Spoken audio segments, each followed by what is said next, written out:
दोस्तों, हमारे मन में हमेशा एक प्रश्न अवश्य रहता है कि क्या हमें दूसरों से सुख मिलता है या दूसरे केवल हमें दुख देने के लिए ही होते हैं।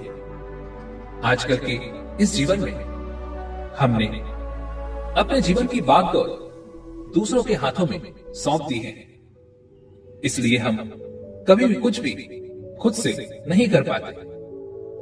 अगर आप अपने जीवन पर ध्यान देंगे तब आप ये भी समझ पाएंगे कि आपके आसपास रहने वाले लोग आपके जीवन को चला रहे हैं। आपको खुश होना है, दुखी होना है, यह सब दूसरों पर निर्भर करता है। आप इस बात का अंदाजा केवल इस सोच से लगा सकते हैं कि आप हमेशा दूसरों के बारे में सोचते रहते हैं। जितना आप दूसरों के बारे में सोचते हैं उतना तो आप खुद के बारे में भी कभी नहीं सोचते। दूसरे क्या कर रहे हैं, वह किस तरह का काम कर रहे हैं, उनका व्यवहार कैसा है, वह सुखी है या दुखी है, अगर वह सुखी है तो क्यों सुखी है। ऐसी कई सारी बातें हम सभी के दिमाग में यूं ही चलती रहती हैं। इस तरह के कई विचार हमारे मस्तिष्क में लगातार उत्पन्न होते रहते हैं, जिस कारण हम अपने बारे में छोड़कर दूसरों की चिंता ज्यादा करते हैं, दूसरों के बारे में ज्यादा सोचते हैं और इसी में हमारा सारा समय निकल जाता है। पर समझने वाली बात यहाँ पर यह है कि हम दूसरों के बारे में सोचते हुए भी हमें ऐसा प्रतीत होता है कि हम खुद के लिए सोच रहे हैं, हम खुद को जान रहे हैं, हम अपने बारे में सोच रहे हैं और इसी को माया कहा जाता है। क्योंकि वास्तविकता हमारी आंखों के सामने होती है, लेकिन फिर भी हम उसे देख नहीं पाते, उसे समझ नहीं पाते और उस माया के जाल में हम यूं ही फंसे रह जाते हैं।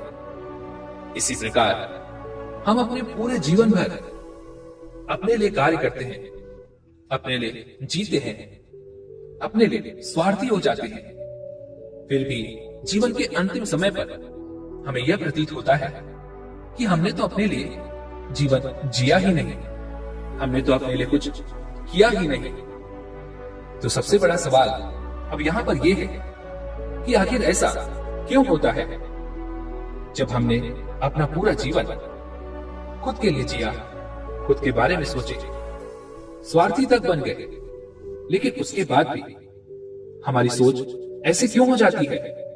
सब कुछ करने के बाद भी हम अपने लिए कुछ क्यों नहीं कर पाते। इसका जवाब बड़ा ही सीधा और सरल है, क्योंकि हम अपने लिए कभी जी ही नहीं पाते। हमारी खुशियां, हमारे दुख, हमारा व्यवहार, हमारा रहन सहन का तरीका सब कुछ दूसरों पर निर्भर करता है और हम इसी तरह से इस बाहर की दुनिया में अपना पूरा जीवन व्यतीत कर देते हैं। और यह जो बाहर का जीवन है, यह सब कुछ हमारे मन का बनाया हुआ एक जाल ही है, जिसमें हम जीवन भर फंसे रह जाते हैं, इससे कभी निकल नहीं पाते। और यह एक ऐसा जाल है जिसमें फंसाने के लिए हम दूसरों पर भी ये जाल लगातार फेंकते रहते हैं, ताकि हम उन दूसरों को भी इस जाल में फंसा सकें। जैसे एक पति अपनी पत्नी को फंसाने की कोशिश करता है, वहीं पर एक पत्नी अपने पति को फंसाने की कोशिश करती है। परिवार वाले एक दूसरे को, सारे सगे संबंधी भी एक दूसरे को फंसाना चाहते हैं। मित्र को फंसाना चाहता है, एक शत्रु अपने शत्रु को फंसाना चाहता है। तो क्या इसे ही जीना कहते हैं? क्या इसे ही जीवन कहते हैं? जी हाँ, जब हमसे पूछा जाता है तो हम यही कहते हैं कि हमने अपने लिए यह जीवन जिया है। लेकिन वास्तविकता तो यही है कि आपने ये जीवन कहां जिया है। आपने तो इसे बर्बाद कर दिया है। इस बात को और भी साफ और स्पष्ट तौर पर समझाने के लिए मैं आपको एक कहानी सुनाने जा रहा हूं। इस कहानी को अंत तक जरूर देखिएगा, तभी आप यह समझ पाएंगे कि जो कुछ मैं कह रहा हूं उसमें कितनी सच्चाई है और क्या आप उसे समझ सकते हैं या नहीं। बहुत समय पहले की बात है। किसी नगरी में एक युवक रहा करता था। वह युवक अपने जीवन से बहुत दुखी था। वो बहुत परेशान रहता था। उसके दुखों का असली कारण वह अपनी पत्नी को समझता था, अपने परिवार वालों को समझता था, क्योंकि उसकी पत्नी की वजह से उसके घर में हमेशा कलेश होता, झगड़े होते और हमेशा इधर उधर की बातें होती। उसके परिवार वाले और उसकी पत्नी हमेशा झगड़ते रहते, लड़ते रहते, जिस कारण वह व्यक्ति बहुत चिंतित रहता। उसे यह समझ नहीं आता कि आखिर वह अपने घर के इस कलेश को किस तरह से दूर करे। अपने परिवार में होने वाले इन झगड़ों को वह किस तरह से खत्म करे। कभी कभी तो उसके मन में यह तक ख्याल आता कि यदि मैंने इस लड़की से शादी ना की होती तो शायद मेरे घर में शांति होती। मुझे तो उस लड़की से शादी कर लेनी चाहिए थी जिसे मैं पसंद करता था।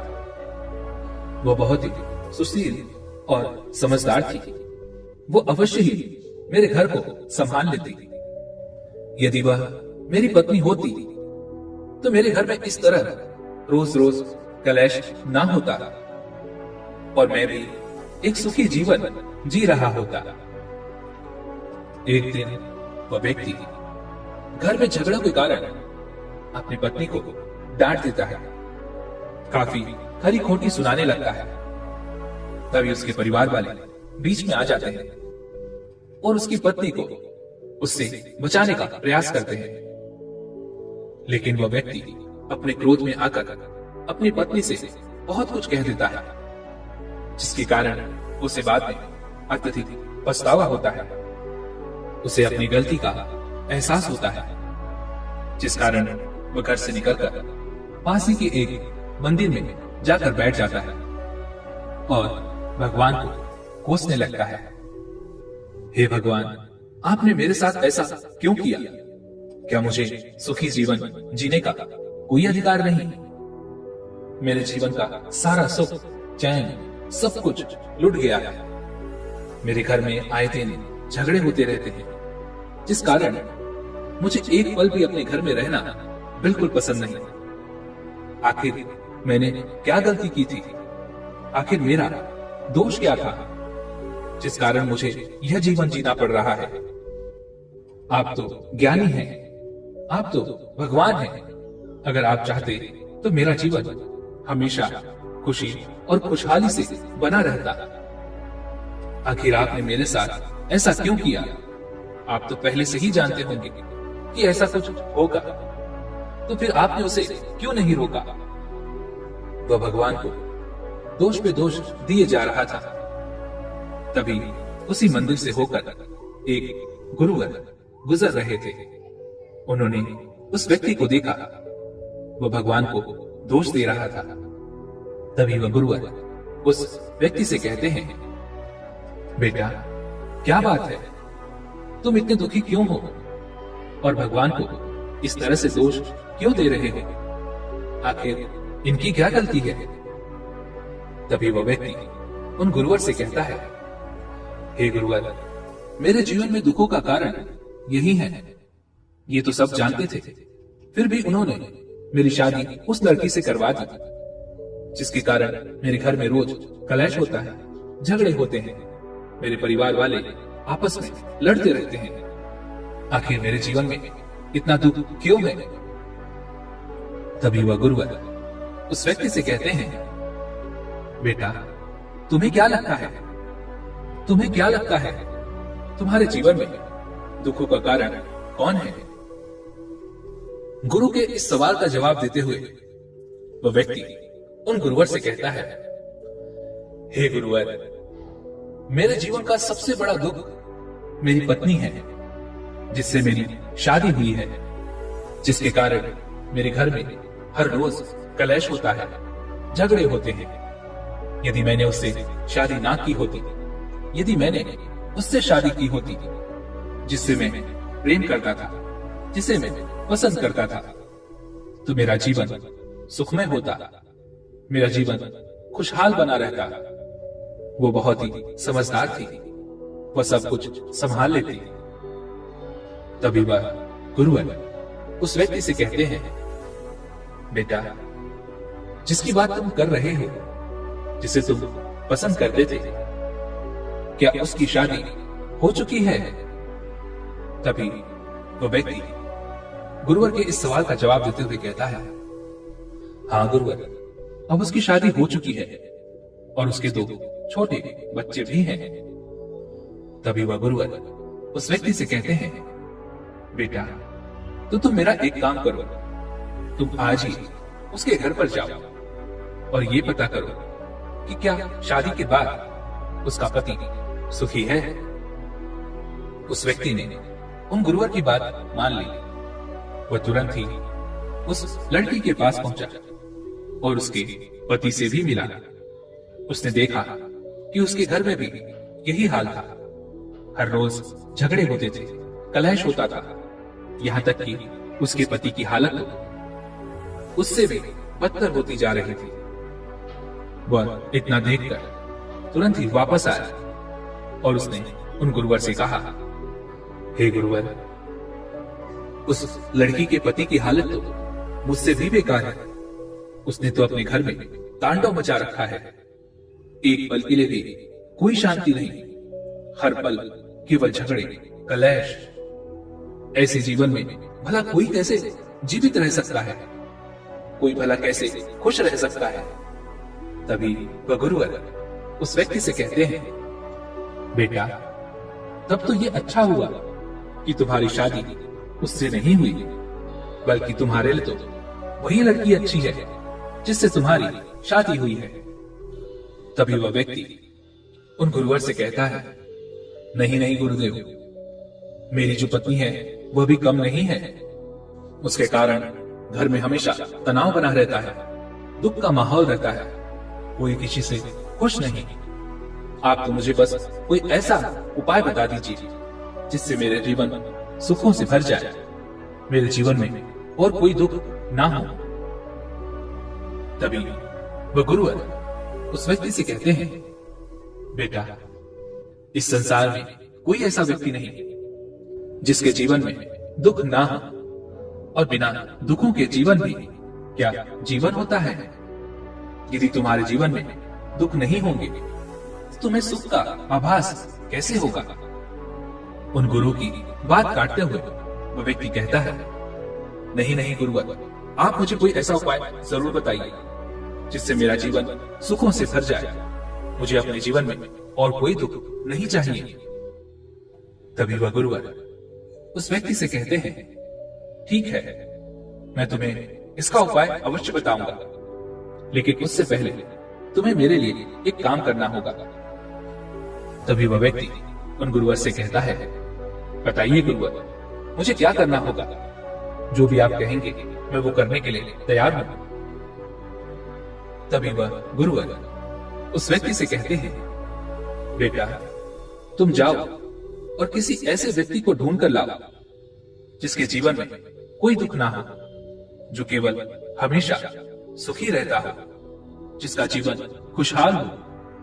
यदि तुम ऐसे व्यक्ति को ढूंढ लाने में सफल हुए तो मैं तुम्हें वो उपाय अवश्य बताऊंगा। यह सुनकर वह व्यक्ति बड़ा प्रसन्न हुआ और उन गुरुवर से कहने लगा, बस इतनी सी बात, मैं अभी जाता हूं और किसी न किसी एक ऐसे व्यक्ति को अवश्य ढूंढ कर लाऊंगा जो अपने जीवन में सुखी है, जिसके जीवन में कोई दुख नहीं। वह व्यक्ति इतना कहकर वहां से चला गया। वह एक ऐसे व्यक्ति की तलाश कर रहा था जिसके जीवन में कोई दुख ना हो, जो हमेशा खुश रहता हो, जिसका जीवन खुशहाली से भरा हो। ढूंढते ढूंढते काफी समय बीत गया। रात का समय हो चुका था।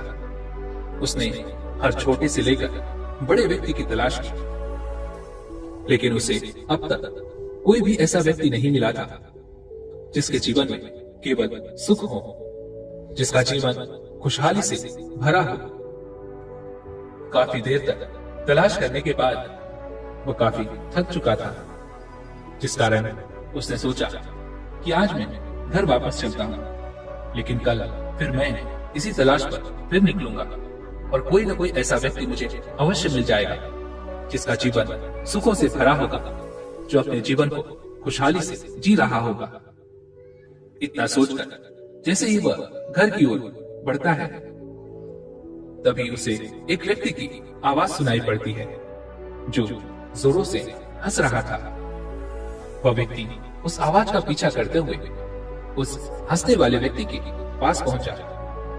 जब वह उस व्यक्ति के पास पहुंचा तो उसने देखा एक पेड़ के नीचे एक गरीब व्यक्ति बैठा हुआ है, जिसके पास कुछ भी नहीं है, लेकिन फिर भी वह जोर जोर से हंसता जा रहा है। पहले तो उस व्यक्ति को लगा कि यह कोई पागल होगा, क्योंकि इसके पास तो कुछ है भी नहीं, फिर भी यह जोर जोर से हंसे जा रहा है। जरूर इसका मानसिक संतुलन खो चुका है। लेकिन तभी उसके मन में उन गुरुवर की कही बात एक बार फिर से खटकने लगी कि तुम एक ऐसे व्यक्ति को ढूंढ लाओ जिसके जीवन में केवल सुख हो, तभी मैं तुम्हें तुम्हारे दुखों से मुक्त करने का तुम्हें उपाय बताऊंगा। यह सोचकर उसने उस गरीब व्यक्ति से यही सवाल किया कि क्या तुम्हारे जीवन में केवल सुख है? इसका जवाब देते हुए वह गरीब व्यक्ति कहता है, हाँ, मेरे जीवन में केवल सुख है। यह बात सुनते ही वह व्यक्ति जोर से उछल पड़ा। उसकी खुशी का कोई ठिकाना नहीं था। उसने यह सोच लिया था कि मैंने उस व्यक्ति की तलाश कर ली जिसके जीवन में केवल सुख है, जो हमेशा खुश रहता है। उस व्यक्ति ने उस गरीब व्यक्ति से कहा, बस अब तुम्हें मेरे साथ चलना होगा, मेरे गुरु के पास। उन्हें तुम्हें बताना होगा कि तुम्हारा जीवन कितना आनंदमय है, तुम अपने जीवन को कितने खुशहाली में बिता रहे हो, तुम्हारे जीवन में केवल सुख ही सुख है। इतना कहकर वह व्यक्ति उस गरीब व्यक्ति को लेकर अपने उन गुरुवर के पास पहुंचा। उस गरीब व्यक्ति को देखते ही वह गुरु उस गरीब व्यक्ति के चरणों में गिर पड़े और दोनों हाथ जोड़कर उनको प्रणाम करने लगे। वह व्यक्ति यह सब देखकर बड़ा ही आश्चर्यचकित रह गया कि आखिर ये सब क्या हो रहा है। ये तो एक भूखा गरीब व्यक्ति है और भला इसके चरण मेरे गुरु क्यों छू रहे हैं? तभी वह गुरुवर उस व्यक्ति के इस मन की इस शंका को दूर करते हुए कहते हैं, बेटा, ये तो मेरे गुरु हैं, यह महागुरु है। तभी वह व्यक्ति कहता है, हे गुरुवर, लेकिन जैसा आपने कहा था, कोई ऐसा व्यक्ति ढूंढ लाओ जिसके जीवन में केवल सुख ही हो, तब आप मुझे मेरे जीवन के दुखों से मुक्त कर देंगे। तभी वह गुरुवर उस व्यक्ति से कहते हैं, बेटा, अगर तुम अब ये जानना ही चाहते हो कि तुम अपने दुखों से किस तरह से मुक्त हो सकते हो, उससे पहले तुम यह तो जान लो कि मेरे महागुरु के जीवन में हमेशा सुख कैसे रहता है। यह बात तुम उन्हीं से पूछ लो। वह व्यक्ति उन महागुरु के पास पहुंचा और उनसे कहने लगा, हे महागुरु, आप ही मुझे बताइए कि आपके जीवन में आप सुखी कैसे हैं? आप हमेशा खुशहाल कैसे रहते हैं? और अपने जीवन में हम हमेशा केवल खुश कैसे रहे? क्या इसके लिए मुझे संन्यास धारण करना होगा? आप ही की तरह मुझे अपना जीवन अकेले व्यतीत करना होगा और ज्ञान ध्यान की बातों में लगना पड़ेगा? तभी वह महागुरु मुस्कुराए और उस व्यक्ति से कहते हैं, बेटा, तुम हर रोज धन कमाने जाते हो, लेकिन तुम यह धन किसके लिए कमा रहे हो? इसके जवाब में वह व्यक्ति कहता है, हे महागुरु, मैं यह धन अपने परिवार के लिए कमा रहा हूं, ताकि मैं अपनी पत्नी, अपने बच्चों अपने माता पिता को खुश रख सकूं, उनकी जरूरतों को पूरा कर सकूं, उन्हें 2 वक्त की रोटी दे सकूं। तभी वह महागुरु उस व्यक्ति से कहते हैं, अच्छा तो बेटा तुम मुझे ये बताओ कि तुम किसकी चिंता में रहते हो। तभी वह व्यक्ति इस बात का जवाब देते हुए कहता है, हे गुरुवर, मैं अपने परिवार की चिंता में रहता हूं। मैं किस तरह से अपने परिवार को खुशहाल बना सकता हूं, किस तरह से अपने परिवार का भविष्य संवार सकता हूं। साथ ही साथ मुझे यह भी चिंता लगी रहती है कि किस तरह से मैं अपनी पत्नी, अपने बच्चों का पालन पोषण करूं, उन्हें अच्छी शिक्षा दूं। तभी वह महागुरु उस व्यक्ति से कहते हैं, ठीक है, तो अब तुम मुझे ये बताओ कि तुम खुश कब रहते हो। तभी वह व्यक्ति उन महागुरु से कहता है, हे महागुरु, जब मेरा पूरा परिवार खुश रहता है, मेरे माता पिता, मेरी पत्नी, मेरे बच्चे, जब इनके चेहरों पर मैं खुशी देखता हूं तो मैं भी अत्यंत खुश होता हूं, मुझे भी बहुत अच्छा लगता है। आगे वह महागुरु उस व्यक्ति से कहते हैं, ठीक है, तो अब तुम मुझे यह बताओ कि तुम दुखी कब रहते हो। तभी वह व्यक्ति महागुरु को इस बात का जवाब देते हुए कहता है, हे महागुरु, जब मेरे परिवार में झगड़े होते हैं, कलेश होता है, जब वे लोग आपस में लड़ते हैं, झगड़ते हैं, एक दूसरे को पसंद नहीं करते, तब मुझे बहुत तकलीफ होती है, मेरा मन दुख से भर जाता है। तभी वह महागुरु उस व्यक्ति से कहते हैं, बेटा, अगर तुम्हारे दुखों की वजह तुम्हारे परिवार वाले हैं, यदि वह तुमसे दूर हो जाए तो क्या तुम्हारी जिंदगी खुशहाल हो जाएगी? क्या तुम सुखी से अपना जीवन जी सकोगे? तभी वह व्यक्ति उन महागुरु के इस सवाल का जवाब देते हुए कहता है, नहीं नहीं गुरुवर, यदि वह मेरे जीवन से चले गए तो मैं भला कैसे खुश रहूंगा? मैं तो और भी ज्यादा दुखी हो जाऊंगा, क्योंकि मैं उन सभी से प्रेम करता हूं, मैं उन सभी की चिंता करता हूं। मुझे उनकी खुशी में अपनी खुशी नजर आती है, उनके दुख में मुझे अपना दुख नजर आता है। मैंने आज तक जो कुछ किया है और जो कुछ कर रहा हूं, सब उन्हीं के लिए तो है। तभी वो महागुरु उस व्यक्ति से कहते हैं, ठीक है, तो क्या वो तुम्हारे जीवन में रहे, इससे तुम सुखी रहोगे? तभी वह व्यक्ति इस बात का जवाब देते हुए कहता है, हाँ हाँ गुरुवर, यदि वो लोग मेरे साथ रहें तो मैं हमेशा खुश रहूंगा। वह सब मेरी जिंदगी है, मैं उनसे प्रेम करता हूं, यह सब बिल्कुल सही बात है, लेकिन फिर भी न जाने क्यों मैं सुखी नहीं हूं। जबकि वो सब मेरे साथ हैं, फिर भी मुझे खुशी का एहसास नहीं हो पाता। तभी वह गुरुवर उस व्यक्ति से कहते हैं, बेटा, वो सब तो तुम्हारे साथ ही हैं, तो फिर तुम दुखी क्यों रहते हो? तुम्हें तो खुश रहना चाहिए। तभी वह व्यक्ति इस बात का जवाब देते हुए कहता है, हे गुरुवर, यदि वो सब मिलजुल कर रहे, आपस में खुशी खुशी रहे, एक दूसरे से प्यार करें, तो मेरी जिंदगी खुशहाल हो जाएगी और मैं भी हमेशा खुश रह सकूंगा। तभी वो महागुरु उस व्यक्ति से कहते हैं, तो बेटा, ऐसा कैसे होगा?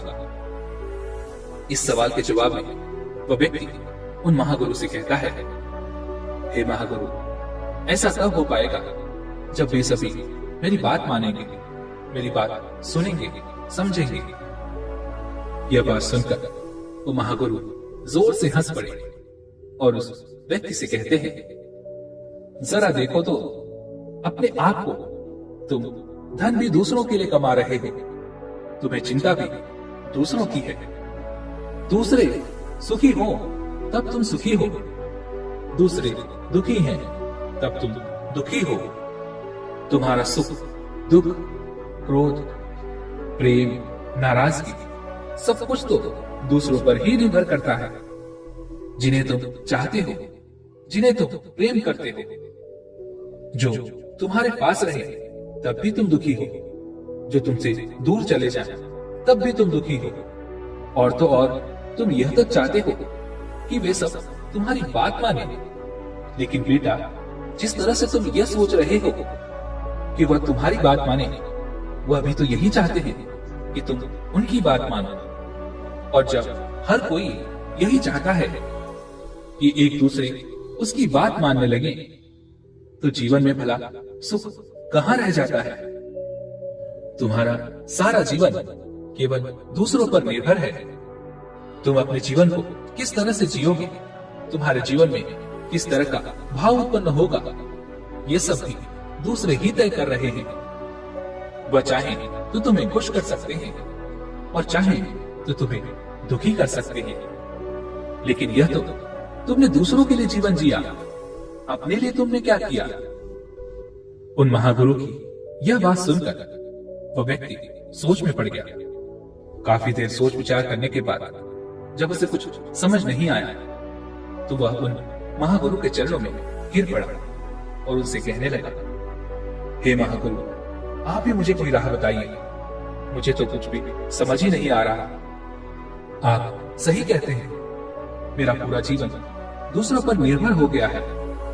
मैंने अपने लिए आज तक कुछ किया ही नहीं। मैंने अपने लिए अपने जीवन को जिया ही नहीं और ना ही अपने लिए आगे जी रहा हूं।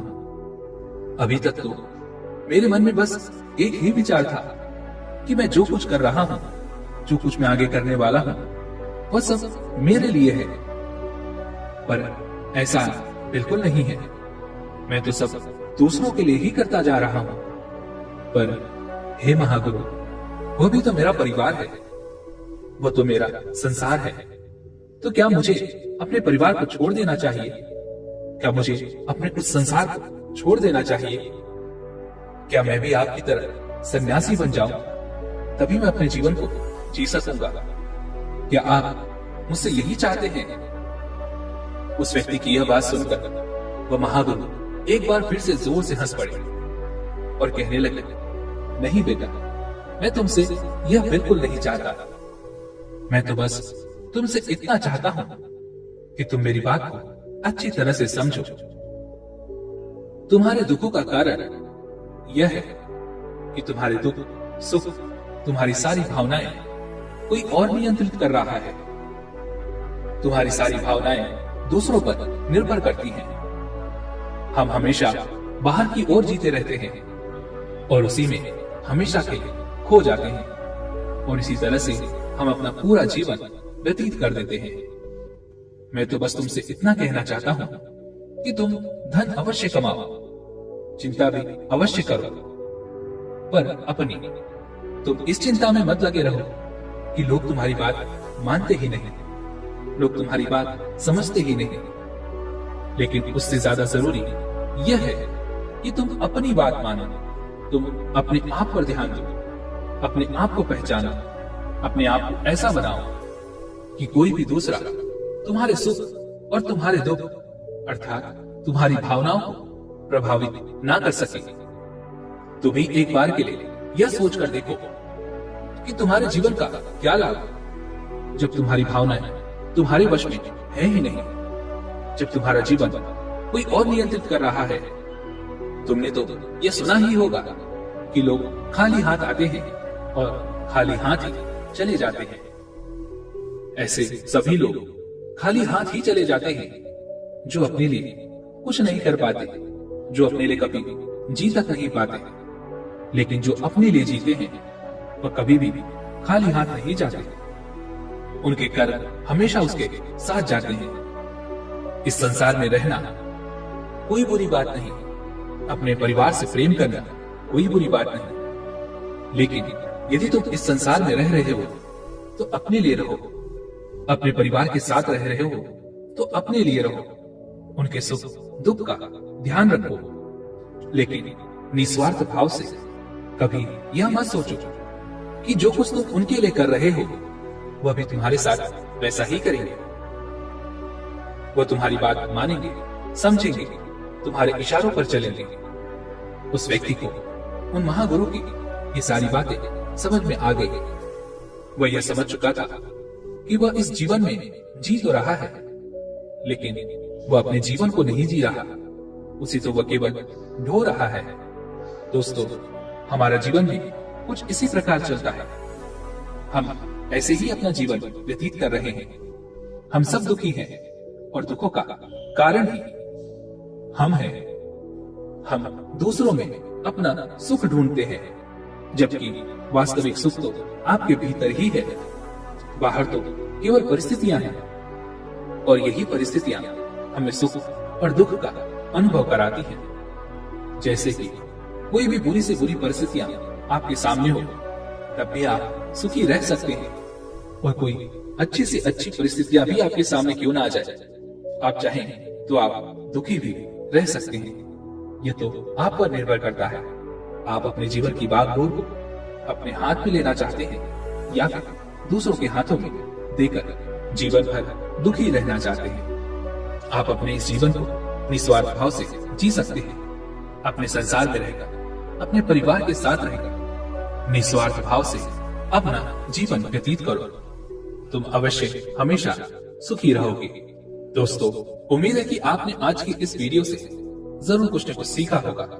तो आज की इस वीडियो को लाइक और अपने दोस्तों के साथ शेयर करना ना भूलें, और हमें ऐसे ही सपोर्ट करने के लिए चैनल को सब्सक्राइब और घंटी बटन को भी जरूर दबा दें। चलिए मिलते हैं इसी और वीडियो में, तब तक के लिए अपना ख्याल रखें। धन्यवाद।